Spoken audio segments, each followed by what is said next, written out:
रामधारी गुप्ता खंड 1 प्रतिलेखन संख्या 65 एवं 66 गति 85 शब्द प्रति मिनट।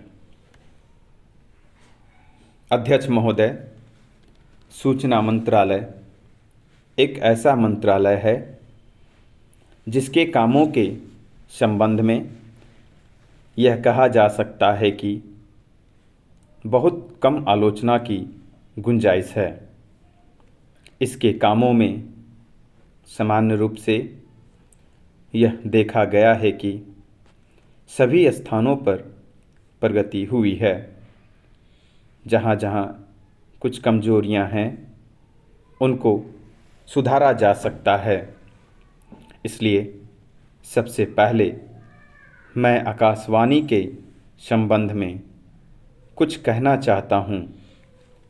यह बात सच है कि आकाशवाणी ने परिस्थितियों के अनुकूल अपने को परिवर्तित किया है।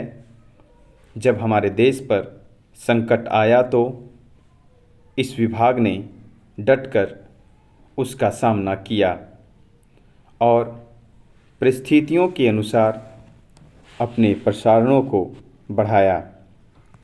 लेकिन मुझे दुख के साथ कहना पड़ता है कि इसकी भाषा नीति में अभी तक कोई परिवर्तन नहीं आ पाया है। इस मंत्रालय का एक महत्वपूर्ण विभाग पत्र सूचना कार्यालय है, जिसके द्वारा सभी सरकारी सूचनाएं अखबारों के द्वारा जनता तक पहुंचती है। अभी तक हमारे इस मंत्रालय का यह दृष्टिकोण रहा है कि इस देश की भाषा अंग्रेजी है और सब काम अंग्रेजी भाषा के माध्यम से होना चाहिए। यही कारण है कि इस विभाग से जो सूचनाएं प्रसारित होती हैं उनमें से अधिकांश अंग्रेजी में ही प्रसारित होती हैं, जिसके कारण देश भर में हमारी सरकार की बातें जनता तक नहीं पहुंच पाती। मैं अपनी इस बात की पुष्टि के लिए इसी मंत्रालय द्वारा प्रकाशित पुस्तिका में दिए गए आंकड़ों को प्रस्तुत करना चाहता हूं। आप इन आंकड़ों को देखें तो आपको ज्ञात होगा कि अधिक प्रशासन अंग्रेजी में हुए हैं। हिंदी या अन्य क्षेत्रीय भाषाओं के प्रकाशनों की संख्या बहुत कम है, जबकि इस देश में अंग्रेजी जानने वालों की संख्या 2% से अधिक नहीं है। भाषा के जानने वालों की संख्या इस देश में 84 करोड़ है। इस दृष्टि से आवश्यकता इस बात की है कि हम अपना सारा काम अपनी भाषाओं के माध्यम से करें। अभी कई माननीय सदस्यों ने अपने विचार व्यक्त करते हुए कहा कि 1965 से हमारे देश की मुख्य भाषा हिंदी हो गई है और अंग्रेजी केवल सहभाषा के रूप में है। लेकिन फिर भी अधिकांश काम आज भी अंग्रेजी में ही होता है। मैं चाहता हूं कि आप ऐसे कदम उठाएं कि देश भर में हिंदी के माध्यम के द्वारा यह कार्य सुचारू रूप से चलने लगे। जो आंकड़े हमें दिए गए उनमें बताया गया है कि पत्र सूचना कार्यालय के हिंदी विभाग में अपर्याप्त कर्मचारी हैं। अध्यक्ष महोदय, मैं मंत्री महोदय को बतलाना चाहता हूं कि कुछ वर्ष पूर्व इस विभाग में अपर्याप्त कर्मचारी थे। इस दृष्टि से इस विभाग में हिंदी के काम में कोई प्रगति नहीं हुई। उपाध्यक्ष महोदय, आपके लोकसभा सचिवालय में हिंदी के काम में काफ़ी प्रगति हुई है। इस समय लोकसभा की कार्यवाही दोनों भाषाओं में चल रही है, लेकिन अगर इस काम में हमारा सूचना मंत्रालय अपनी भाषा के नीति के कारण पिछड़ा रहा तो यह बड़े दुख की बात होगी।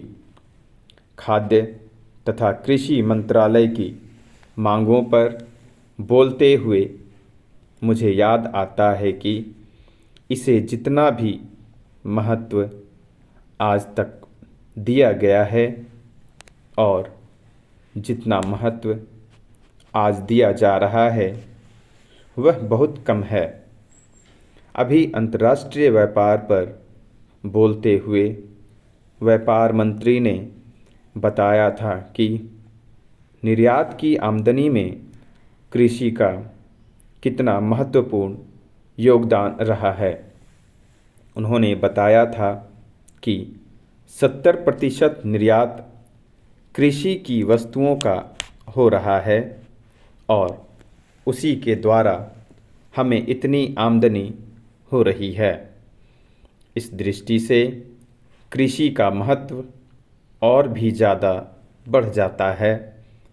उन्होंने यह भी बताया था कि यदि कृषि उत्पादन केवल 5% और बढ़ जाए तो निर्यात से हम 100 करोड़ रुपए के लगभग अपनी आमदनी को और ज़्यादा बढ़ा सकते हैं। इतना महत्व इसका होने के बावजूद भी मुझे बड़ा खेद है और सचमुच यह बड़े दुख की बात है कि आप कृषि के ऊपर जिसमें 100 करोड़ रुपया कमाने की क्षमता है, 1 करोड़ रुपया भी खर्च करने के लिए तैयार नहीं हैं। मैं तो यहाँ तक कहूँगा कि जिसे हम औद्योगिक उत्पादन मानते हैं उस प्रकार का उत्पादन आज भी हमारे देश में नहीं हो रहा है। वास्तव में उत्पादन केवल कृषि से हो सकता है, क्योंकि कृषि वस्तुओं से ही आपके दूसरे औद्योगिक संस्थान चलते हैं। यदि रुई देश में पैदा ना हो तो कपड़ा कैसे बन सकता है? यदि मूंगफली देश में पैदा ना हो तो वनस्पति घी देश में पैदा नहीं हो सकता। इसलिए हमारा सारा उत्पादन कृषि वस्तुओं पर ही निर्भर है। इसी तरह से खनिज पदार्थों की स्थिति है। यदि खनिज पदार्थ निकालने पर ज़्यादा जोर दिया जाए तो उससे न केवल उत्पादन बढ़ेगा, हमारे उद्योगों को काम मिलेगा, बल्कि विदेशी मुद्रा भी बहुत बड़ी मात्रा में कमाई जा सकती है। हमारे देश में हर प्रकार की वस्तुओं का बहुत बड़ा भंडार हमारी भूमि में उपलब्ध है।